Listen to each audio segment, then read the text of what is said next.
보현행원, 깨달음을 삶으로 옮기는 법.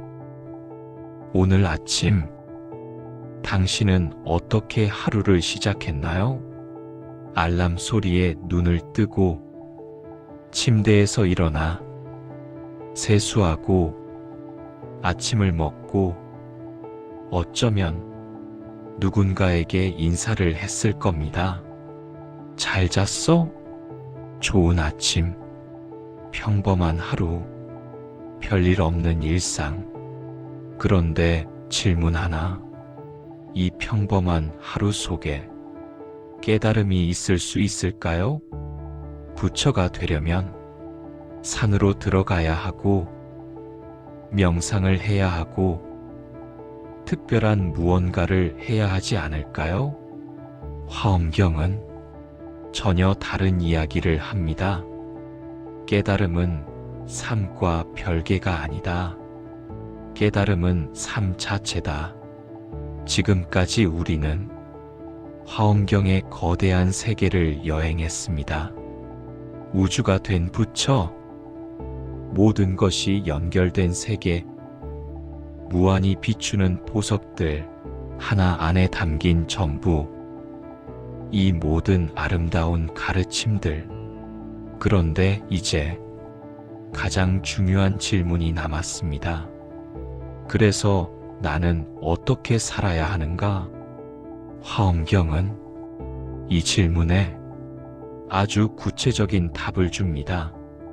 그 이름은 보현행원, 보현보살의 행동과 서원. 오늘 우리는 깨달음을 삶으로 옮기는 법을 배웁니다.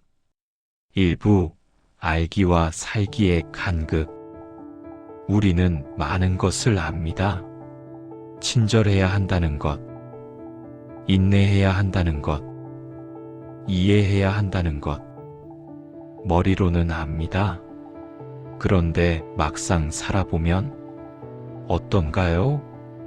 화가 날 때, 친절하기 어렵고 피곤할 때, 인내하기 힘들며 오해받을 때, 이해하기 버겁습니다.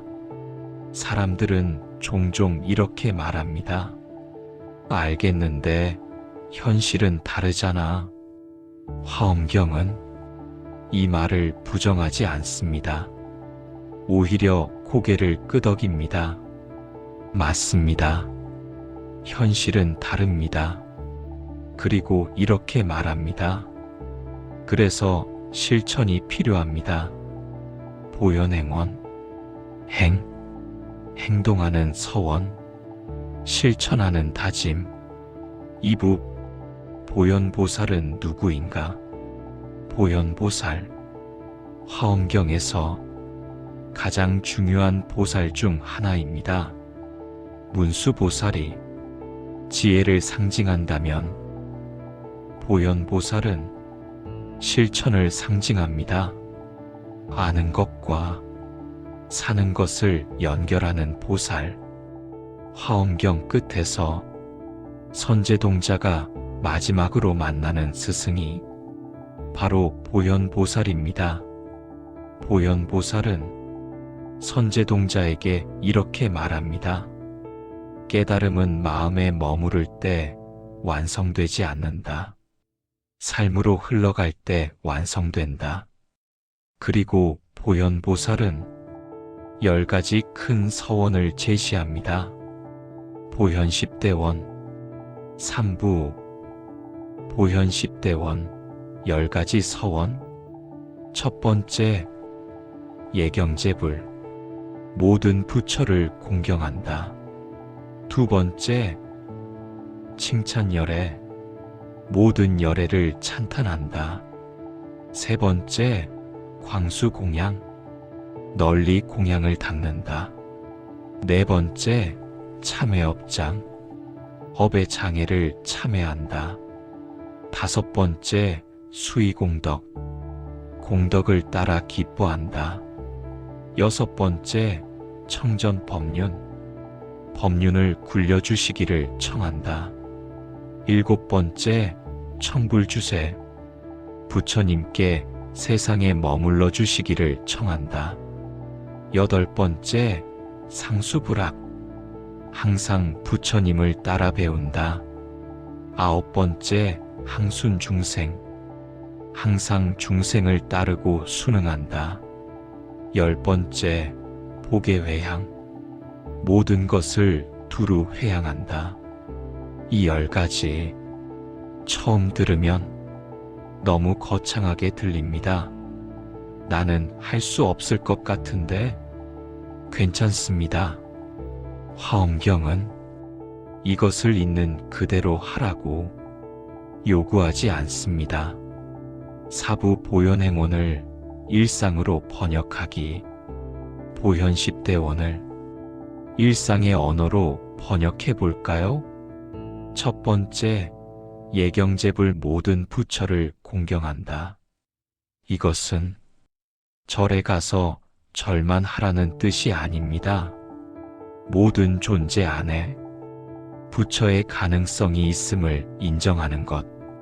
당신이 오늘 만나는 사람, 짜증나는 사람조차도 부처가 될 수 있는 존재로 보는 것. 그래서 함부로 대하지 않는 것. 두 번째, 칭찬열애 모든 열애를 찬탄한다. 이것은 칭찬을 많이 하라는 뜻이 아닙니다. 다른 사람의 좋은 점을 진심으로 인정하는 것. 질투하지 않고 폄하하지 않고 저 사람 대단하다. 저 사람에게서 배울 게 있다. 이렇게 볼 수 있는 마음. 세 번째, 광수 공양 널리 공양을 닦는다. 이것은 비싼 재물을 바치라는 뜻이 아닙니다. 내가 가진 것을 기꺼이 나누는 것. 돈일 수도 있고, 시간일 수도 있고, 관심일 수도 있습니다. 누군가의 이야기를 들어주는 것도 공양입니다. 네 번째, 참회업장업의 장애를 참회한다. 이것은 자신을 끝없이 자책하라는 뜻이 아닙니다. 실수를 인정하고 책임을 받아들이고 다음번에는 더 나아지려는 것. 미안해. 내가 잘못했어. 다음엔 더 잘할게. 다섯 번째, 수의공덕 공덕을 따라 기뻐한다. 이것은 다른 사람의 성공을 진심으로 기뻐하는 것. 질투하지 않고 비교하지 않고 좋겠다. 축하해. 이렇게 말할 수 있는 마음. 여섯, 일곱, 여덟 번째는 배움에 대한 태도입니다. 항상 배우려는 자세, 겸손한 마음, 열린 태도. 아홉 번째, 항순중생 항상 중생을 따르고 순응한다. 이것이 가장 어렵습니다. 중생을 따른다는 것은 중생의 잘못을 그냥 두라는 게 아닙니다. 중생의 상황을 이해하고 그들의 눈높이에서 만나려는 것. 내 방식대로만 해가 아니라 내 상황을 이해해의 마음. 열 번째, 보계회향 모든 것을 두루 회향한다. 이것은 내가 한 좋은 일을 나만을 위해 쓰지 않는 것. 이 일의 좋은 결과가 나만이 아니라 모두에게 돌아가기를. 이런 마음. 오부 보현행원의 핵심, 하나의 마음. 10가지 서원을 보면 어떤 공통점이 보입니까? 그것은 나 혼자만이 없다는 것입니다. 모든 서원이 나에서 시작하지만 우리로 향합니다. 내가 공경하고, 내가 찬탄하고, 내가 공양하고, 내가 참회하지만 그것은 결국 전체를 위한 것입니다. 왜냐하면 화엄경이 이미 가르쳤습니다. 일즉다 다즉일. 나와 너는 별개가 아니라고. 인드라망. 하나가 흔들리면 전부가 함께 떨린다고. 그래서 나를 위한 행동이 곧 모두를 위한 행동이 되고, 모두를 위한 행동이 곧 나를 위한 행동이 됩니다. 6부. 작게 시작해도 괜찮다. 10가지 서원을 보고 혹시 이렇게 생각하셨나요? 나는 저렇게 못 살아. 너무 거창해. 나는 그렇게 착한 사람이 아닌데. 괜찮습니다. 화엄경은 당신에게 완벽함을 요구하지 않습니다. 보현행원은 위대한 업적이 아닙니다. 그것은 오늘 하루 말 한마디를 조금 더 신중하게 고르는 것, 오늘 하루 선택 하나를 조금 덜 이기적으로 하는 것, 오늘 하루 누군가의 고통 앞에서 외면하지 않는 것, 이런 아주 작은 실천들입니다. 7부. 일상 속의 보현행원. 보현행원은 어디서 이루어질까요? 절에서만? 명상 중에만? 특별한 수행 시간에만? 아닙니다. 보현행원은 가정에서, 직장에서, 길 위에서 매 순간 이루어집니다. 아침에 일어나 가족에게 인사하는 것, 출근길에 누군가에게 자리를 양보하는 것, 회의 시간에 동료의 의견을 경청하는 것, 퇴근길에 지친 자신을 다독이는 것, 저녁에 하루를 돌아보며 내일을 다짐하는 것, 이 모든 순간이 보현행원의 자리입니다. 8부. 실패해도 괜찮다. 여기 중요한 사실이 있습니다. 보현행원은 완벽함을 요구하지 않습니다. 당신은 화를 낼 수도 있고, 실수할 수도 있고, 포기하고 싶을 수도 있습니다. 괜찮습니다. 넘어지는 것이 문제가 아닙니다.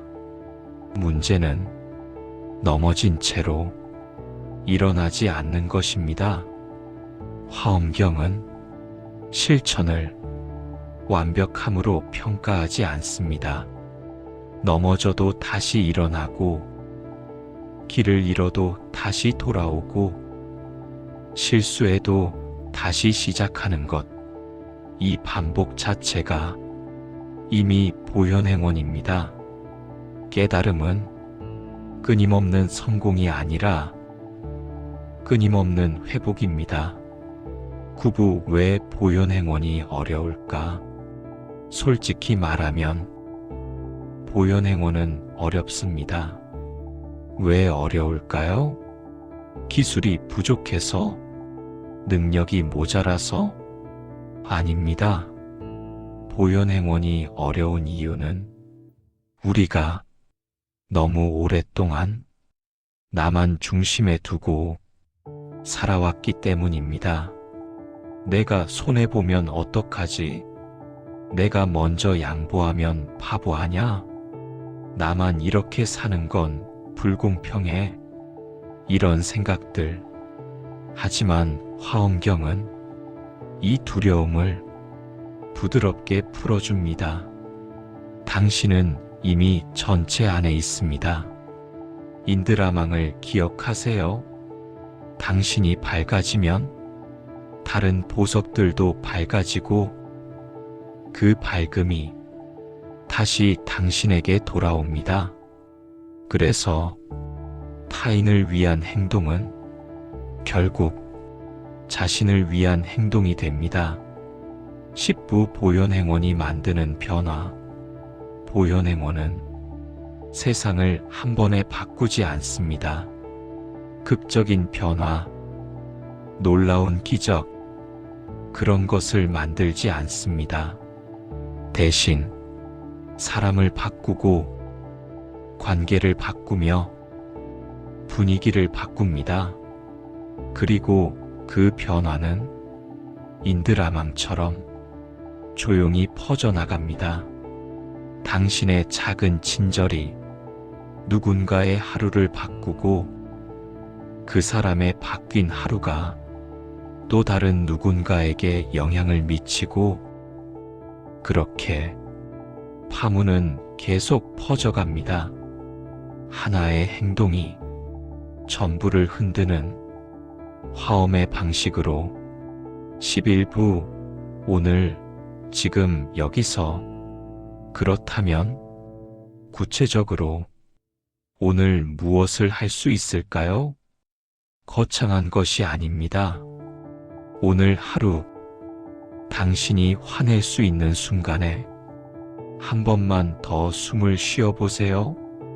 그 한 번의 호흡이 상황을 바꿀 수 있습니다. 오늘 하루 당신이 만나는 사람에게 진심으로 인사해 보세요. 안녕하세요. 이 한마디가 그 사람의 기분을 밝힐 수 있습니다. 오늘 하루 누군가의 작은 성공을 진심으로 축하해 보세요. 잘했어. 축하해. 이 말이 세상을 조금 더 따뜻하게 만듭니다. 오늘 하루 자신의 실수를 인정하고 용서해 보세요. 그래, 실수했어. 괜찮아. 다음엔 더 잘하면 돼. 이것이 보현행원입니다. 12부 깨달음은 삶이 되는 순간. 보현행원은 깨달음의 마지막 단계가 아닙니다. 그것은 깨달음이 삶이 되는 순간입니다. 아는 것과 사는 것이 하나가 되는 순간, 이론과 실천이 만나는 자리, 화엄경 전체가 이 순간을 향해 걸어왔습니다. 우주적 진리도, 거대한 법계도, 무한한 인드라망도 결국 이 평범한 하루, 이 작은 선택, 이 한마디의 말로 드러납니다. 오늘 하루 당신이 선택한 작은 친절 하나, 조금 덜 날카로운 말 한마디, 누군가를 향한 진심 어린 관심, 이것이 이미 보현행원입니다. 화엄경은 우리에게 완벽해지라고 말하지 않습니다. 화엄경은 다만 이렇게 말합니다. 깨어있는 방향으로 계속 살아가세요. 넘어져도 괜찮습니다. 다시 일어나면 됩니다. 잊어버려도 괜찮습니다. 다시 기억하면 됩니다. 포기하고 싶어도 괜찮습니다. 내일 다시 시작하면 됩니다. 보현행원은 완벽한 사람의 이야기가 아니라 계속 걷는 사람의 이야기입니다. 에필로그 마지막 여정으로 지금까지 우리는 긴 여행을 해왔습니다. 부처의 깨달음에서 시작해 우주의 구조를 보고 연결의 그물을 이해하고 보살의 길을 배우고 선제동자를 따라 걸었으며 마침내 보현행원에 이르렀습니다. 다음 마지막 이야기에서 우리는 이 모든 여정을 하나로 묶어 지금 여기 이미 화엄의 세계, 이것을 함께 확인할 것입니다. 당신이 찾아 헤맸던 모든 것이 사실은 이미 여기 있었다는 것을 오늘도 함께 해주셔서 감사합니다. 오늘 하루 당신의 작은 실천 하나가 세상을 조금 더 밝게 만들기를. 이 이야기가 마음에 남으셨다면 구독과 좋아요로 함께 걸어주세요. 당신의 하루가 보현행원이 되기를. 고맙습니다.